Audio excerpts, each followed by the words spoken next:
ಗೆಳೆಯರ ಇತ್ತೀಚೆಗೆ ಒಂದು ವಿಡಿಯೋ ವೈರಲ್ ಆಗ್ತೈತೆ. ಅದು ಏನೆಂದರೆ ರವಿಚಂದ್ರನ್ ಸರ್ ತೆಗೆದಿರುವ ಶಾಂತಿಕ್ರಾಂತಿ ಫಿಲಮ್ ಅನ್ನು ರಿಲೀಸ್ ಮಾಡಬೇಕು ಅಂತ ಎಲ್ಲ ಕಡೆಗೂ ಸುದ್ದಿ ಆಗ್ತೈತೆ, ಚರ್ಚೆ ಆಗ್ತೈತೆ ಸ್ನೇಹಿತರೆ. ನನ್ನ ಅಭಿಪ್ರಾಯದ ಪ್ರಕಾರ ಆ ಫಿಲಮ್ ಅನ್ನು ಮತ್ತೆ ರಿಲೀಸ್ ಮಾಡಬೇಕು ಸ್ನೇಹಿತರೆ. ಏಕೆಂದರೆ ಆ ಫಿಲಮ್ ಅಲ್ಲಿ ಅತಿ ಹೆಚ್ಚು ಶಿಕ್ಷಣದ ಬಗ್ಗೆ ತೆಗೆದಿದ್ದಾರೆ ಸ್ನೇಹಿತರೆ. ಆಮೇಲೆ ಅತಿ ಹೆಚ್ಚು ಮಕ್ಕಳನ್ನು ಉಪಯೋಗಿಸಿದ್ದಾರೆ. ಸ್ಟೂಡೆಂಟ್ಗಳು ಏನಂತಾರೆ ಅವ್ರನ್ನೆಲ್ಲ ಕರ್ಕೊಂಬಂದು ಫಿಲಮ್ ತೆಗೆದಿದ್ದಾರೆ ಸ್ನೇಹಿತರೆ. ಮತ್ತೆ ಆ ಫಿಲಮಲ್ಲಿ ನಮ್ಮ ಭಾರತ ಮಾತೆ ಬಗ್ಗೆ, ಆಮೇಲೆ ನಮ್ಮ ಕರ್ನಾಟಕ ರಾಜ್ಯದ ಬಗ್ಗೆ ಬಾವುಟನೇ ಇರ್ಬೋದು, ನಮ್ಮ ದೇಶದ ಮ್ಯಾಪೇ ಇರ್ಬೋದು ಸ್ನೇಹಿತರೆ, ಮಕ್ಕಳನ್ನೆಲ್ಲ ನಿಲ್ಲಿಸಿ ತೆಗೆದಿದ್ದಾರೆ ಸ್ನೇಹಿತರೆ. ಒಂದೊಂದು ಹಾಡು ಸಹ ಬಹಳ ಅದ್ಭುತವಾಗಿ ಚಿತ್ರೀಕರಣ ಆಗಿದೆ ಸ್ನೇಹಿತರೆ. ಅದರ ಕೆಲವು ದೃಶ್ಯಗಳು ಇರ್ತವೆ ಸ್ನೇಹಿತರೆ, ಆ ಫಿಲಮಲ್ಲಿ ತೆಗೆದಿರ್ತಾರಲ್ಲ ಕೆಲವು ಸನ್ನಿವೇಶಗಳು, ಕೆಲವು ದೃಶ್ಯಗಳು ಇರ್ತವೆ ಸ್ನೇಹಿತರೆ. ಅವು ನೋಡ್ತಾ ಇದ್ರೆ ಇವತ್ತು ಸಹ ಮೈಯಲ್ಲೆಲ್ಲ ರೋಮಾಂಚನ ಸ್ನೇಹಿತರೆ. ಅದನ್ನು ಯಾವುದೇ ಕಾರಣಕ್ಕೂ ಮರೆಯಕ್ಕಾಗಲ್ಲ ಸ್ನೇಹಿತರೆ. ಅಷ್ಟು ಅದ್ಭುತವಾಗಿ ಚಿತ್ರೀಕರಣ ತೆಗೆದಿದ್ದಾರೆ ಸ್ನೇಹಿತರೆ.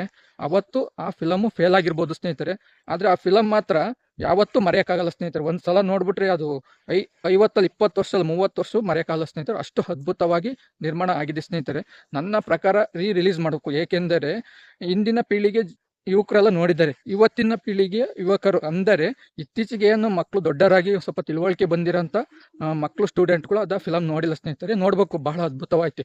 ಅದರಲ್ಲಿ ನಮ್ಮ ಕರ್ನಾಟಕದ ಮೇಲಿರೋ ಭಾವನೆ ಪ್ರೀತಿ, ದೇಶದ ಮೇಲಿರೋ ಭಾವನೆ ಪ್ರೀತಿ ಎಲ್ಲವೂ ಸಹ ಆ ಚಿತ್ರದಲ್ಲಿ ಅದ್ಭುತವಾಗಿ ಚಿತ್ರೀಕರಣ ಮಾಡಿ ತೋರಿಸಿದ್ದಾರೆ ಸ್ನೇಹಿತರೆ.